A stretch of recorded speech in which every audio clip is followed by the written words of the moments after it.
The film begins with a wild tribe bringing a little boy to the altar for sacrifice and dancing around him. The tribal leader greets the deity and presents him with a generous gift in the form of the helpless Lin Shu. Soon the boy notices a huge black python and realizes that his days are numbered. As soon as the snake attacks, he wakes up and realizes that he fell asleep on a wooden raft next to his uncle trying to catch some fish. Upon waking up, Lin Shu notices a foggy island nearby and asks his uncle about it. Afang tells that this is an island of cannibals, the coast of which is strewn with human bones. It is dangerous to approach it, so they should stay away from him. Trying to get a fishing net, the man does not realize that something huge and terrible is swimming under their raft. All of a sudden, he falls into the water and greatly frightens his nephew. A few moments later, Afang pops up and says he's fine, he's just tangled up in the net. Getting out on the boat, the man sees that the current carries them to the shore of the island of cannibals and struggles to swim away from it. At some point, Afang turns around and notices that his nephew has disappeared. The man calls Lin Shu and tries to find him, when he suddenly notices a huge king of snakes. Frightened by the aggressive black python, the uncle quickly swims away. Upon returning home, he goes to the boy's father. He is his own brother Tan Shu to tell him about what happened. Meanwhile, a lonely and lost boy explores the island of cannibals, oblivious to small snakes crawling nearby. At some point, the boy falls to the ground due to a stick that lay in his path and sees a huge snakeskin in front of him. Hearing a strange noise, Lin Shu turns around but sees no one. A moment later, a wild plant attacks him and drags him to his dungeon. Trapped in the root system, Lin Shu looks around and notices the gnawed human bones. Realizing that he is in trouble, the boy cries and screams, calling his parents for help. At some point, an unknown mucus drips onto his hand, and raising his head up, Lin Shu sees a royal flower ready to feast on a little boy. Afang and Tan Shu are about to go to the island of cannibals to find and save the boy. Treasure seekers led by Mr. Zhao agree to help them, who hope for easy money, because they heard that there are many valuable plants on that island. The elder of the village is against it, since there is a curse on the island that can destroy all life in the area. Tan Shu and his brother are not afraid of this, because the boy is in danger and he needs help. Zhao also sees no problem with them going to the island, as it is foolish to believe in fairy tales from past generations and curses that don't exist. In the late afternoon, the group arrives at Cannibal Island and begins searching for the missing Lin Shu. Zhao orders his subordinates to take a good look around and find valuable plants that can improve their financial situation. One of the group finds some snake eggs and brings them to Zhao. The boss is disappointed with his wards, because no one needs them.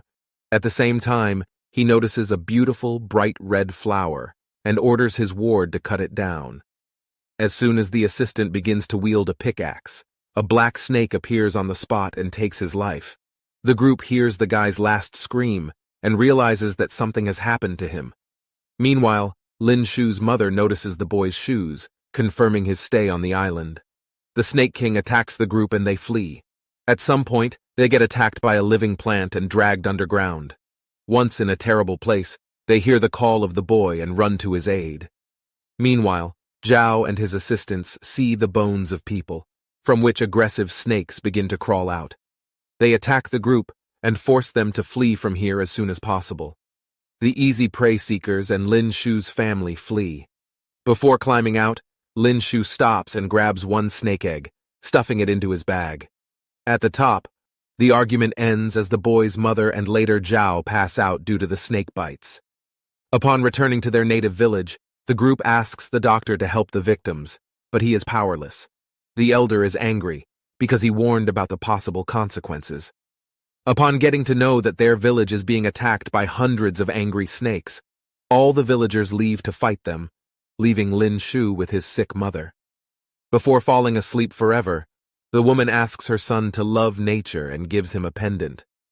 Sometime later, Lin Shu notices that an egg he took with him has hatched a golden snake with silver spots. He takes care of her, gives her the name Xiao Hua, and hides from his father, fearing his displeasure. Soon the man hears that his son is talking to someone and sees a snake. He orders to get rid of her and yells at Lin Shu. Realizing that he is powerless to protect his friend, the boy runs to the riverbank and releases Xiao Hua. Other snakes also appear here, taking the golden python with them and crawling away, leaving the inhabitants of the city alone. 10 years later, Lin Shu works as a biologist in a private clinic and researches plant genetics. The guy still remembers the symbols he saw in the cave on the island of cannibals and thinks about returning there. Soon his uncle calls him and informs him that the villagers are sick with the plague, and snakes are to blame for this. A little later, Lin Shu goes to a meeting where Dr. Lai tells everyone present and the owner of the Fei Clinic that they managed to buy a golden silver flower with unique properties. Perhaps he can give immortality, but for this, you need to go to the island of cannibals to get more samples. Knowing that Lin Shu lived nearby, Fei appoints the guy as the leader of the group and introduces him to her charming daughter, Lily. A couple of days later, Lin Shu and a group of scientists arrive at the village, where they see a terrible picture. There are a lot of snake skins scattered around and constantly itching plague patients. For the first time in a long time, being at home, Lin Shu goes to the grave of his mother to honor her memory. His father also comes here, with whom they have not communicated in recent years. The next morning, a group of scientists with an armed escort, Zhao and his men, and Lin Shu's uncle and father set out for the cannibal island. Upon arrival, they begin their search for a golden silvery flower, the cost of which is measured in millions of dollars. Trying to find something valuable, one of Zhao's assistants cuts down a flower. This leads to terrible consequences, because the plant turned out to be alive. The wild flowers attack the group and take the lives of several escorts. Noticing a nearby cave, Lin Shu offers to hide inside it. As soon as everyone is inside, they stop, noticing the same flower at the entrance. After plucking it, Fei notices that nearby plants have died. Dr. Lai understands that the island is an ecosystem where life is sustained by these little flowers. According to legend, the island should have a royal flower that supports the island and everything that is on it. The dangerous flower attacks the group again, and they have to run away. Lin Shu stays behind to help the others. At some point he can't cope, but Lily helps the guy. Leaving behind the others, they go along another path and find themselves in a room with an altar for sacrifices. At the same time, the group finds itself in another part of the cave and sees a huge black python. A frightened Zhuo shoots him, causing the Snake King to attack them. The group manages to escape using a thin passage in the cave. Meanwhile, Lin Shu and Lily hear a strange sound, when suddenly a golden and silver python appears in their room. The girl is very frightened, and the guy is preparing to say goodbye to life, but the snake does not attack, but only lightly touches Lin Shu's forehead. Realizing that this is his Xiao Hua, the guy strokes the python and lets Lily do the same, because snakes are not as scary as people think. The main thing is to treat them with soul. As soon as a shot is fired, the golden python hides. Lin Shu and Lily wanted to go to the sound, but were delayed when they saw the frescoes left by the local natives on the wall. After studying them, they understand that the island was created as a result of a meteorite fall, and a parasitic plant with regenerative properties is the source of its life. It can communicate with animals, giving them unique abilities. Meanwhile, the group that escaped from the black python ended up in a room with the Plant King.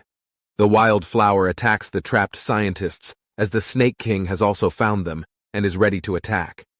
Realizing that they will have to sacrifice someone, Zhao pushes one of the henchmen to the python, and this allows the group to escape. Meeting with her mother, Lily talks about seeing a golden python. Fei realizes that it is a symbiote, of great value to her, and offers an increased bounty to Zhao for catching the python alive. Lin Shu and Lily realize that they shouldn't have reported this and are very upset. The squad soon finds a golden python trying to heal the Snake King's bullet wounds. Seeing the golden scale fall off, Lin Shu realizes that his Sao Hua is a symbiote of a snake and plants with healing properties. Fei demands to capture the golden serpent at any cost and does not intend to listen to her impudent daughter, who received her in the face. The group attacks the pythons, but the golden serpent manages to escape. The Snake King rebuffs the offenders and severely punishes them for penetrating their lands. At some point, Lin Shu also gets under the distribution, whom the black python bites on the neck. Father and uncle stand up for the unfortunate guy and attack the snake. Wounded Lin Shu is about to fall asleep forever, but Xiao crawls to his aid. Hua heals an old friend with just one touch. Zhao seizes the moment and hits the snake in the head with a rifle butt, knocking him unconscious. Fei soon arrives and the man presents her with a python, informing her that the wounded Lin Shu was a great bait. The prey is caught, but it is impossible to get out of the cave, as the King of Snakes guards the exit. Realizing this, the group decides to use the golden python as bait and place it in a net to lure out the black serpent and send it to the other world. The plan quickly goes awry as the huge python proves to be stronger and makes short work of the armed members of the group with little trouble. Lily sees that her mother also got it and tries to help her by shooting the King of Snakes with a crossbow. The black python attacks the girl, but Lin Shu saves her at the last moment. Having missed, the King of Snakes attacks the royal plant and, entangled in its roots, destroys it. Lin Shu and Lily are the first to get out of the cave and find two golden-silver flowers. The scientist realizes that they can be used to heal the people living in his village and hides the plant in his pocket. Soon, the other members of the group also get out, with Lin Shu's uncle and father remaining in the cave. Zhao proposes to get rid of the golden snake and save only its blood. As soon as he draws a knife, only Shu pounces on him to save his friend. The guy loses in a fight, and Xiaohua attacks Zhao in order to bite him and avenge the offended comrade. Not wanting anyone to suffer, Lin Shu gives Zhao one flower and helps him heal. Feeling his strength returned, Zhao attacks Lin Shu again and also fights his father and uncle. The golden serpent attacks the man again, but he bites the python. Seeing this, Lin Shu reveals the secret of the frescoes and understands that the ancient tribes drank the blood of snakes for longevity, but fell ill with the plague and left for the next world. In another fight, Lin Shu again loses to Zhao. The father stands up for his son and, covering him with his body, gets stabbed in the back. Zhao sees how his body is covered with ulcers. Lin Shu realizes that eating the flower is dangerous, as it must be fed to the snakes. Nature does not like breakers of the rules, because no one should live forever. Now it becomes clear that the former tribes disappeared due to the fact that they contracted the plague and left this world. Fei's armed guards try to get rid of Zhao, but he is too strong and sends Dr. Lai to the other world. Once Zhao and Lin Shu get into a fight, everyone else tries to escape. Lily wants to help the guy and comes back. Taking a crossbow, she tries to take a man's life, but misses. Zhao shoots Lin Shu and feels incredible strength, when suddenly the Snake King attacks him and, after getting rid of the crazy man, hides under the ground. The island begins to crumble and the group runs towards the shore. At some point, trees fall in front of them, blocking the passage, but a golden python helps them. On the shore, Lin Shu sees that the snake is ill and decides to feed him a second healing flower. Fei asks to give it to her because otherwise she will go bankrupt, but for a guy, his friend is more important than money. Saving Xiao's life, the guy returns to his native village and synthesizes a medicine to help its inhabitants get rid of the plague.